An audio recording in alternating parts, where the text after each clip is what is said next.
The man who ruled with iron and fear spent his final hours lying on the cold floor, soaked in his own urine, his breath ragged, his empire's future hanging by a thread. No one dared help him. Some say they were too afraid. Others whisper they wanted him gone. This is the story of how Joseph Stalin's last day became one of history's most chilling puzzles, part tragedy, part conspiracy, and part revenge. If you're new here, you're right on time. Hit subscribe, and let's uncover what was buried. Chapter 1. Midnight's Last Supper. It was February 28, 1953. The Kuntsevo dacha, Stalin's heavily guarded country estate, was bathed in the soft glow of lamps. Outside, snow fell quietly, muffling the world. Inside, crystal glasses clinked, and the scent of roast meats and Georgian wine filled the air.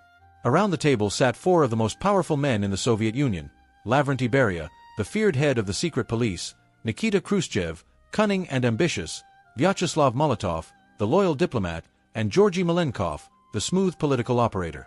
All of them smiled, but none of them meant it. Stalin sat at the head, his face carved in stone, eyes scanning each man as if measuring their loyalty in the way they laughed at his jokes. To dine with Stalin was never simply to eat, it was a test. Every sip of wine, every toast, was a calculated move. They talked politics, war stories, and trivialities about agriculture, safe topics, rehearsed topics. And yet, that night, something was different. Stalin's mood was lighter than usual, but his questions cut deeper. "Tell me, comrades," he said with a faint smirk, "which of you will be the one to outlive me?" Laughter erupted, forced, nervous. Beria leaned forward, his sharp eyes glinting. "We will all outlive you, Comrade Stalin, because you will never die." It was flattery, and perhaps the boldest lie of the night. Wine kept flowing, the hour grew late, and the shadows in the corners of the room seemed to stretch. No one knew it then, but this would be the last time they would ever see Stalin fully conscious. At around 4 in the morning, the guests left, leaving Stalin to his books, his wine, and the stillness of the dacha. And somewhere in that stillness, the clock began ticking down to his final breath. But by the time anyone checked on him, it would be far too late, and not everyone would be sorry. Chapter 2. The Unseen Fall. The morning of March 1, 1953, arrived without ceremony. In the halls of the Kuntsevo dacha, the air was thick with the smell of tobacco and stale wine from the night before. The guards took their positions outside, as they always did. The rule was simple: no one entered Stalin's private rooms without being summoned. That rule had kept them alive for years. Breaking it meant death. But inside those locked rooms, something had already gone terribly wrong. At some point in the early hours, no one knows exactly when, Joseph Stalin collapsed. The man who had survived purges, wars, and assassination attempts now lay sprawled on the carpet beside his desk. His breathing was shallow, his body twisted unnaturally, and beneath him, a dark stain spread slowly across the rug. He was still alive, but utterly alone. The clock ticked. An hour passed. Then 2. Outside, the guards heard nothing. No footsteps, no orders, no phone calls. But they did not dare knock. Stalin's habit of working odd hours and sleeping late was legendary. Disturbing him without cause could mean exile, or worse. By midday, unease began to ripple among the staff. Yet no one moved. Even as the hours slid into evening, the man inside was still lying there, trapped between consciousness and death. His fingers twitched. His lips moved, forming words no one could hear. But the door remained closed. It wasn't until late that night, almost a full day later, that someone finally entered the room. A maid, trembling with hesitation, pushed the door open and froze. There, on the floor, lay the Generalissimo of the Soviet Union. His face was pale and bloated, his clothes soiled. His eyes flickered weakly toward her, not with gratitude, but with the cold fury of a man who realized he had been left to rot. The maid called for help. The guards rushed in. And then came the most telling moment of all. Instead of calling a doctor, the guards called Lavrentiy Beria. Beria arrived swiftly, his sharp features unreadable. He looked down at the helpless figure of the man who had once ruled over him with terror. For a long moment, he said nothing. Then, with a faint curl of his lip, he turned to the guards and said, "Do not disturb Comrade Stalin. He is resting." The room fell silent. Stalin's breathing rattled on, and the hours that followed would reveal whether Beria was delaying help or simply watching history take its course. But by the time the doctors arrived, the damage would be irreversible, and that was when the whispers of murder began. Chapter 3: The Tardy Arrival. When the call to the doctors finally went out, it was already the early hours of March 2nd. Nearly 24 hours had passed since Stalin's collapse. For a man who had the power to summon entire armies with a phone call, it was a delay that defied belief. Unless, of course, the delay was intentional. 3 doctors arrived, their faces pale as they stepped into the dimly lit study. What they found was grim. Stalin lay half-conscious, his breathing heavy, his skin flushed with fever. His right arm and leg were limp, classic signs of a massive cerebral hemorrhage. In a normal situation, immediate intervention might have saved him. But this was not a normal situation. Lavrenti Beria stood by the window, chain-smoking, watching the doctors as though they were performing a dangerous experiment rather than treating the leader of the Soviet Union. He did not offer them instructions. He did not ask them to hurry. And when one of the physicians suggested transferring Stalin to a hospital, Beria's response was ice-cold. "There is no need to move, Comrade Stalin. Continue here." The treatments they administered seemed almost medieval. Cold compresses were pressed against his head. Leeches were applied to his neck in an attempt to draw out the pressure. They even resorted to bizarre nutritional enemas of egg yolk and cream, an outdated, ineffective practice that did nothing to reverse the swelling in his brain. Each passing hour without proper treatment meant more irreversible damage. And yet, Beria kept telling the others that Stalin was improving. In the corner, Stalin's son Vasily burst into the room, his voice cracking with rage. "You are killing my father," he shouted. The doctors looked at the floor. No one argued. Outside the dacha, the word of Stalin's condition was kept under strict control. Khrushchev and Malenkov were quietly informed but told not to make any public statements. The leadership vacuum had already begun to form, and with it, the race for power. Some say Beria delayed medical help because he feared Stalin would recover and unleash a purge on his own inner circle. Others whisper that he had a more active hand in ensuring Stalin never rose from that carpet. One thing was certain: while Stalin's body fought for survival, the men who stood to inherit his empire were already positioning themselves for the moment he breathed his last. And that moment was closer than any of them dared admit. Chapter 4: The Final Glare. By the evening of March 5th, the dacha had fallen into an unnatural quiet. The rhythmic ticking of the grandfather clock was the only sound in the hallways, broken now and then by the muffled footsteps of guards. Inside Stalin's bedroom, the air smelled faintly of disinfectant, tobacco, and sickness.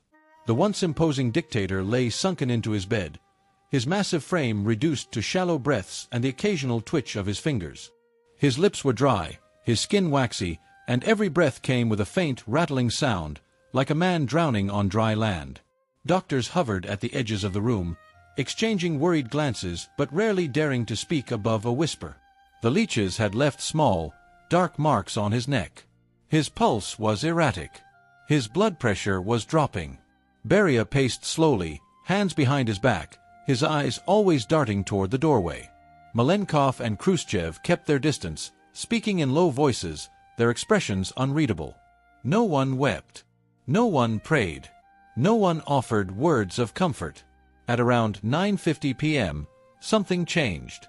Stalin's breathing became rapid, almost panicked.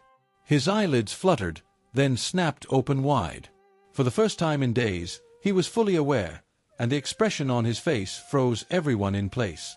His gaze swept across the room, wild and furious. He focused first on Beria, then on Khrushchev, then on the doctors. His eyes were bloodshot, filled with something that looked like a mix of terror and rage. Slowly, with immense effort, Stalin raised his left hand. His fingers curled slightly, pointing, not in a gesture of greeting, but of accusation. His mouth opened as if to speak, but no sound came. The silence was unbearable. For a moment, no one moved. Some later claimed it felt like a curse.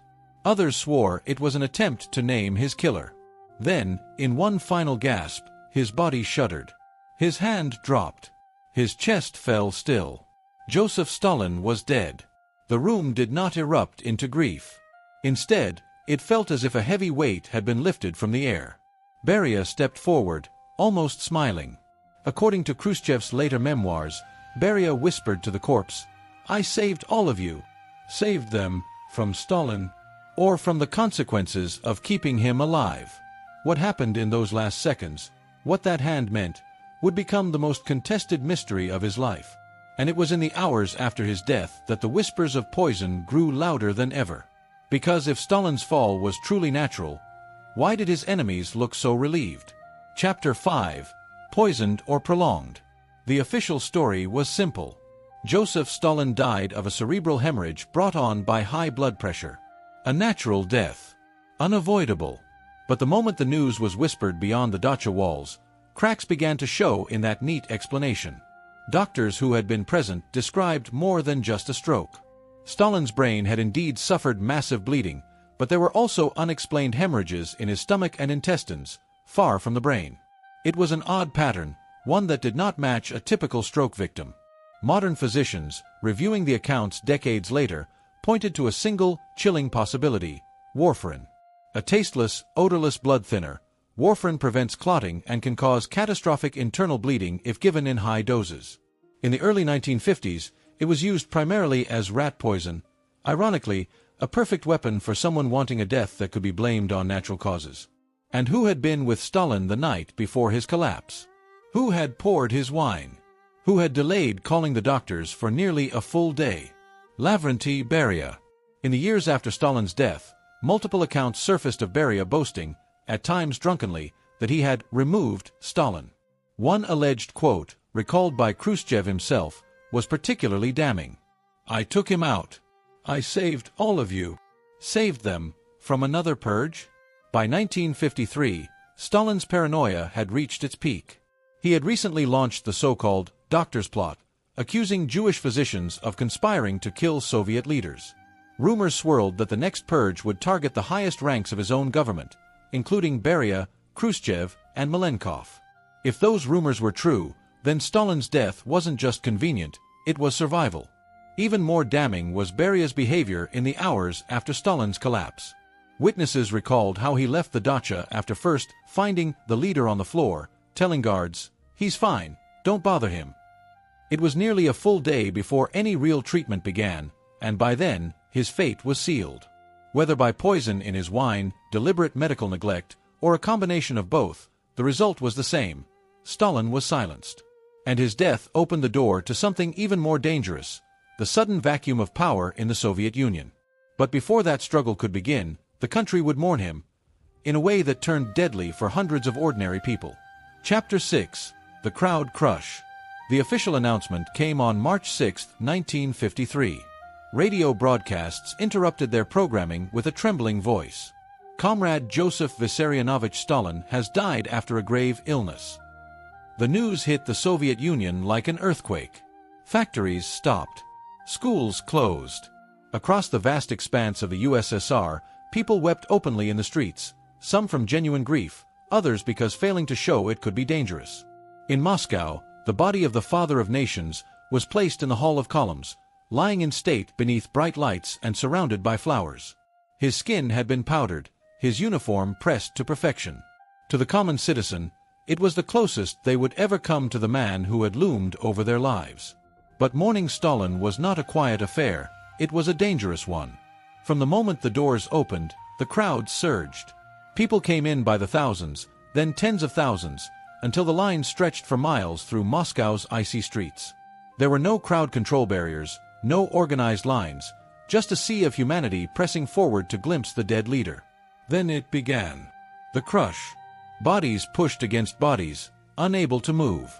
The cold air filled with the sound of screams and cracking bones. People fell, and the crowd rolled over them, wave after wave, until the cobblestones ran slick. Reports of the death toll varied. Officially, the numbers were small. Unofficially, witnesses claimed hundreds were trampled in the chaos. Men, women, and children alike. Some said the total could have been over 1,000. It was a grim irony. Stalin had spent decades orchestrating the deaths of millions, and now, even in death, he took more lives. Yet the regime was quick to smother the story. The tragedy was barely mentioned in Soviet media, reduced to whispers among survivors. In the official narrative, Stalin's funeral was a grand, solemn farewell, not a massacre. Inside the Hall of Columns, the line of mourners never stopped moving. They filed past the coffin, eyes fixed on the still face inside. Some saluted. Others crossed themselves in secret. A few spat when no one was looking. But outside, the real story was already shifting. The grief was giving way to something colder: ambition. In the Kremlin, behind closed doors, the men who had stood by Stalin's bed were already plotting their next moves. The dictator's body was barely cold, and the fight for his empire had begun. Chapter 7: Aftershocks. While the streets of Moscow were still choked with mourners, inside the Kremlin the air had turned electric, thick with suspicion, whispers, and the rustle of sealed envelopes passed from hand to hand. Joseph Stalin's death had not brought relief. It had brought opportunity. The first to seize it was Lavrenti Beria, the feared head of the secret police. In the days immediately after the announcement, Beria moved with a precision that seemed almost rehearsed. He had been present when Stalin collapsed, present when the doctors were finally called, and now present when the leadership was being restructured. And he made sure the restructuring favored him. Beria positioned himself as the savior of the party, the man who would carry Stalin's torch while steering the country toward a new era. He pushed for the release of thousands imprisoned under the so-called doctor's plot, suddenly recasting himself as a humanitarian. The irony was almost too thick to swallow. The same man who had orchestrated countless executions was now speaking of mercy. But Beria's sudden benevolence wasn't fooling everyone. Nikita Khrushchev and Georgy Malenkov watched him closely, understanding that if Beria consolidated power, they would not survive long. Khrushchev, in particular, knew the man's methods: cold, surgical, and terminal. Behind closed doors, the alliances shifted daily. One day, Malenkov leaned toward Beria. The next, he met secretly with Khrushchev. Everyone smiled in public. Everyone sharpened their blades in private. Beria's confidence grew. Witnesses later recalled him strutting through the Kremlin corridors, boasting that he was now in control. And for a brief moment, it was true. He had the loyalty of the security apparatus, access to sensitive files, and the fear of nearly every man in the room. But fear cuts both ways. Whispers about Stalin's final night began to spread among the inner circle. Accounts of Beria's delayed medical response, his strange calmness as the leader lay gasping on the floor, his smug laughter after Stalin's death. Some claimed he had even told the guards, "Don't bother the doctors, he's already as good as gone." Khrushchev realized that Beria's arrogance might be his undoing. If enough people believed Beria had killed Stalin, then removing him would not only be easy, it would be celebrated. And so, while the Soviet people continued their orchestrated mourning, the true succession battle was already underway. It wasn't about ideology. It wasn't even about loyalty to Stalin's memory. It was about survival. The man who had built an empire on terror was gone. But in the shadows he left behind, a new terror was preparing to take his place, and not all of them would live long enough to see it. Chapter 8: The Fall of Beria. It didn't take long for the tide to turn. By summer of 1953, the public grief for Stalin had begun to cool, but inside the Kremlin, paranoia was burning hotter than ever. Beria had overplayed his hand. His reforms, though calculated, were too bold. He released political prisoners. He called for greater autonomy in Soviet-controlled Eastern Europe.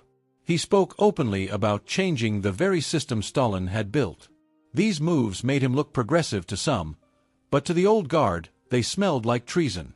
Nikita Khrushchev saw his moment. Beria had made enemies in every corner of the leadership, men who feared him, hated him, or simply wanted his power. Khrushchev began quietly weaving them into an alliance. The plot was simple: invite Beria to a meeting, catch him off guard, and arrest him before he could call in his loyal security forces. The risk was enormous. If Beria suspected anything, he could have all of them executed within hours. On June 26, 1953, the stage was set. Beria entered the meeting room in his usual swagger, confident that the country was still under his grip. He didn't know that the room had been filled with men who were no longer pretending to be his allies, and soldiers waiting just outside the door. Khrushchev began to speak, his tone casual. Then suddenly, Marshal Georgy Zhukov stepped forward and barked an order. Armed officers stormed in. Beria froze, his smile flickering into confusion, then panic. In seconds, the feared master of the secret police was disarmed, shouting that this was all a mistake. It didn't matter. The guards dragged him out. The official charge: treason, terrorism, and counter-revolutionary activity. The unofficial reason: he had become too dangerous to live. Beria was imprisoned, interrogated, and, after a secret trial, executed by firing squad in December 1953. No parade. No public announcement until it was safe. Just a bullet in the head, and a name scrubbed from Soviet history books. Some whispered that his fall was poetic justice. Beria had perhaps helped Stalin die, and then suffered the same fate from the very men he thought he controlled. Others believed it was simply the way of Soviet power. No one died of old age in that circle. As for the truth of Stalin's final hours, it remained locked behind the Kremlin's walls, buried in files that would not be opened for decades, if they were ever opened at all. But one fact was undeniable. The man who ruled through fear had left behind a country addicted to it. And the men who inherited his empire wasted no time proving that Stalin's shadow was long enough to kill, even without him. In the end, Stalin's death was less the end of a life and more the opening of a power vacuum, one that swallowed men whole. His final hours remained shrouded in contradiction, suspicion, and silence. Was it fate? Was it poison? Or was it simply the inevitable collapse of a man who had ruled by fear for too long? Perhaps the truth is still locked in a vault deep within Moscow, sealed by those who survived him, and learned that in Stalin's world, survival was never clean. If this story stunned you too, this is where the hidden histories breathe again. Hit subscribe so you don't miss what comes next. Share this if you think more people should know what really happened in those last hours, and tell me in the comments, which other forgotten power struggles deserve to be remembered?